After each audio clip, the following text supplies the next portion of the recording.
Hello, beautiful souls, all you starseeds and lightworkers out there. My name is Jenny. Thank you so much for joining me on another video on Starseed Academy. And today I wanted to talk about past lives and how they come into play in this lifetime, why they're so important, and how they connect us all. So you can have past lives from many different planets and timelines. Some of your past lives are going to be from here on Earth when you were a human. But as a starseed, you're going to find that a lot of your past lives were also from different star systems, star nations, different planets, as a different being than what a human is. This can be really confusing at first, especially if you don't realize that you're a starseed or you don't even know what a starseed is. You might wonder why you're having these flashes of these other beings on this completely foreign environment. You also might wonder why some of your guides are not human. They don't look human. This is a key sign that you're a starseed. So as starseed souls, once we realize that we're starseeds, all of us want to label ourselves. There's a lot of people on different groups and different corners of the internet that are always asking, can anyone tell me what I am? Do you see me that I'm a Pleiadian? Does anyone recognize the traits? And truly, the most accurate information that you can get about yourself is within you. It's within your soul. Because the truth about your starseed origins is just your past lives. It doesn't need to be more complicated than that. And doesn't that make sense to you? That a past life as a different being, so a Pleiadian, which was the example we used earlier, would mean that you would have that experience and that spirit within your soul. Does that mean that you're a Pleiadian? No, it means that you were in one of your lifetimes and that you have those characteristics carried over into this lifetime. You also have those memories. It's about all of your past lives, all of your experiences as a whole. That's what makes you. You're multidimensional. So you shouldn't cast aside a human experience thinking it's not as special or exciting as a starseed experience, when all of these experiences are what make you who you are. I know that our past lives are so important to us, and I know that there's a lot of curiosity there, as there should be. I mean, that's a huge part of who you are. I too am fascinated with my past lives, and sometimes I have to go digging for information, which I'm going to talk about how you can do that, but other times it just comes through, like when it's ready, it comes pouring through. So what I mean by that is when you're ready within and you've done the work to make yourself stable emotionally, spiritually, and physically, like you're living a good life and you're taking care of yourself, that's when this information is going to come pouring through, because you can handle it. You're not going to be given something that you can't handle. So if you're at a place in your life where you're really suffering, say that's with like an immense amount of anxiety or an immense amount of depression, or like we talked in our last video on Wednesday about the dark night of the soul, that is not the time to be digging around looking for more. You need to deal with what you already have on your plate before you go searching for more. And the reason why is that the first things that are going to come up about your past lives are the things that need the healing the most. And that is because we're trying to raise our vibrations. Our souls know that. That's their mission too. So the heaviest stuff, right? The stuff that needs the healing the most, that's what's going to come through the gates first. So when you go searching for your past lives, whether that be to determine your starseed origins, or whether that be to do the shadow work, to understand yourself better, to get to know yourself better, or just for curiosity, which is totally valid and fine as well. Be warned, let's put the disclaimer out there, that it's not going to be all rainbows and sunshine. It's just not. And the thing is that the first lifetime's memories and flashes of visual that you're going to get, the visual, which is your clairvoyance, the clairaudience, you're going to hear it. It's going to be like reliving it like you're seeing a movie. So you're going to see it, hear it, feel the emotions, all of those things. It's going to be difficult, right? So it's going to be the harder, more devastating lifetimes where trauma is involved. And I did share one of my past human lives that I've had, and that was also in the Dark Night of the Soul video that was on Wednesday, and how that lifetime needed healing so badly and was dying to come up that it actually came up for me in grade 1. It was a lot to deal with in grade 1, as it was a tragic lifetime where I was a soldier in a war. It didn't end well. And if you're interested in hearing that story, then please go check that video out about the Dark Night of the Soul. But that lifetime just needed clearing so badly.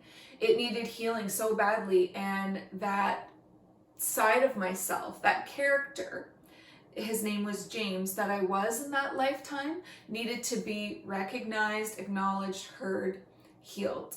So he was like bursting at the seams to come through for me, and came through in the dream space or astral space.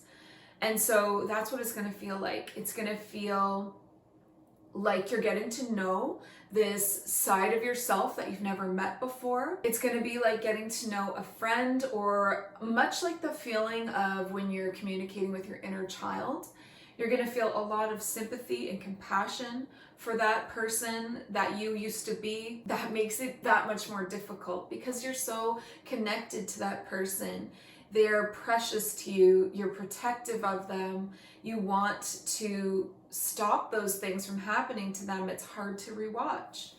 But what you can do for yourself is the healing, right? Bring these dark memories to light, release them through journaling them or talking to someone about them, and then you start doing the healing work by allowing yourself to feel the emotions. What's coming up emotion-wise and experience-wise is also what's leaving. So don't let it frighten you, but do face it, and then send yourself the healing and understanding. Send it to your soul and that part of yourself that lived through that experience. And you can send that healing in through energy work. You can send that healing in through, even journaling is quite healing, I find. Affirmations are really, really powerful, and also talking with yourself and holding yourself, right? So for me, one of the best ways is to talk to that version of myself. So if I'm feeling like James is really hurting, which is this alternate self, which lived in this alternate timeline, but also an Earth lifetime. So you talk to that person in your past life. You have a conversation about the things that they went through. You explain to them how those lessons are going to help you in this life, that it wasn't for nothing. You have compassion, you show them love, and you help them to arrive to a place of forgiveness. Forgiveness is key in healing. It's what sets you free. It's so important that we dig in and do this shadow work, because shadow work is not limited to the lifetime that you're in. Once you're ready, like I said, once you're stable and you've gotten yourself to a place of strength, it's time to start doing the shadow work of your past lifetimes, because your soul needs as much help as possible. And you are in control of that healing through your intention and through the efforts that you put in and the love that you put in. Having your past lives revealed to you can be as simple as asking for the information. So one of the easiest, most simple ways is just to ask yourself, your higher self and your guides, to allow the information to come through. And then be patient, give it time, but make sure that you're putting in the effort by sitting in meditation at least 15 minutes a day, because that's most likely where the information is going to come through.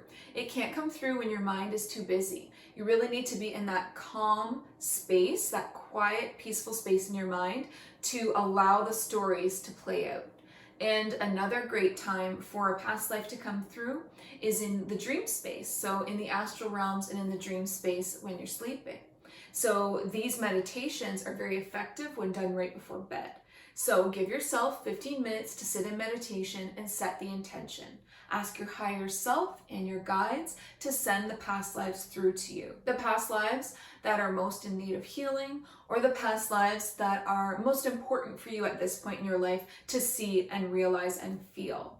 Then as you go to sleep and your ego goes to bed for the day and it doesn't have those walls up and that noise up, then your subconscious is going to be able to start sending you these memories. The memories are already within you. They're in your soul. Your soul, your higher self, It remembers all of your lifetimes, all of the things that you've been through. The information is right there. It's just a matter of opening the door to it, of extending a bridge, and our intention is the most powerful way to do that.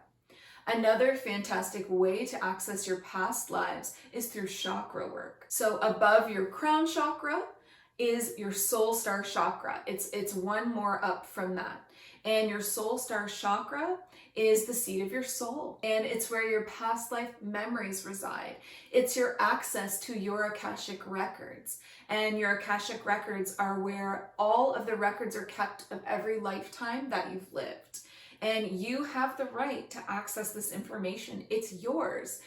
You've written it. It's accessible to only you. You can access your soul star chakra through your chakra work. So through clearing your chakras from your base chakra all the way up to your crown and opening that doorway to the soul star chakra. I did create a soul star activation, and this is a video that I created that has visual elements and audio elements and energetic elements, and also like my intention put into the video to help you do exactly that. I will link that below, and I just really want you to remember that it's not all sunshines and rainbows. It's not that I don't think that you can handle it. It's that I want you to have a realistic expectation of what's about to come into your life and to come through for you.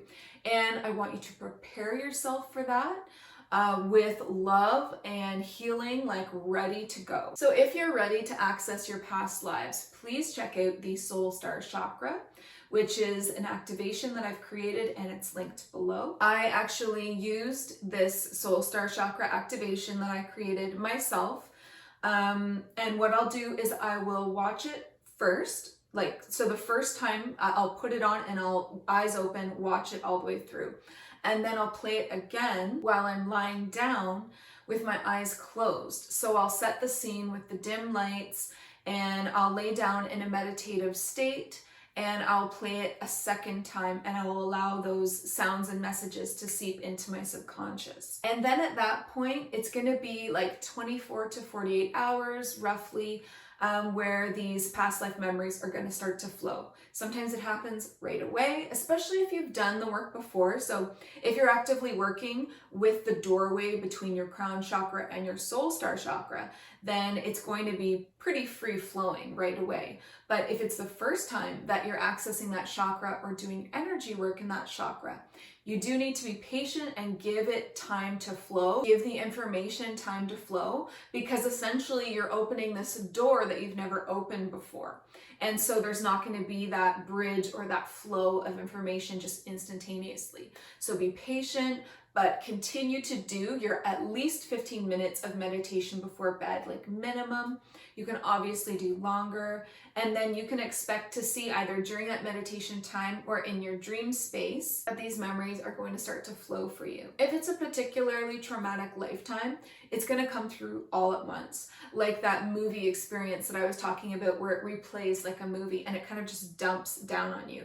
And so I would really recommend having a pen and paper handy, like get your journal ready, because those are the times when the details and the information is the most crisp. So write it all down right away so that you can also refer back to that journal entry when you're wanting to do the healing or wanting to get a little bit more information or details and you're wanting to dive back in. It's going to be like your template for that lifetime because you have it all written out. So a little personal story for me, I had a big lifetime come through, a starseed lifetime, this January 2020, and it was really, really tough. Like, it must have needed to come through all in one chunk because there was a lot of emotion attached to it.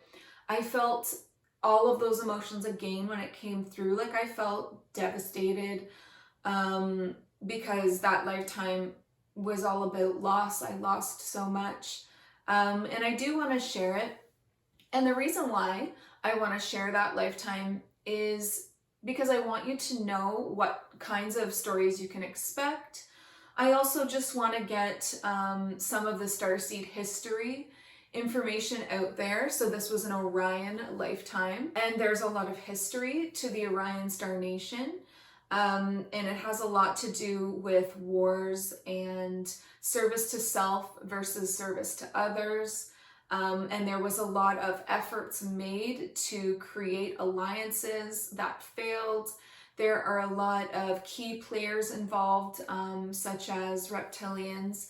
And so I do want not just my own experiences to inspire you to go looking for shadow work to do, which is so amazing for your ascension process. But I also want people to start talking about the history of the different star nations and how that's affected Earth in the past and how it continues to affect Earth. So I think in my next video, because I don't want this to run too long, I will recount that experience for you. I'll pull out my journal and we'll go through it and we'll see how it goes. I'm kind of nervous about it even now, and I haven't even gotten to that, but like, I think it's important, you know? I know maybe somebody just tuning in right now is gonna think this is all crazy, and they are really quick to judge. People are keyboard warriors, I swear. But if you're a starseed or a light worker, which hopefully you are, and that's why you found this channel, then this information is really important to you because it's likely to do with your own history and past lives and healing that needs to be done. So anyway, I'm gonna leave it there for today, and have fun diving into your past lives, and feel free, if you're comfortable, feel free to share what you uncover in the comment section below. And I also want to ask you please to like and share this video.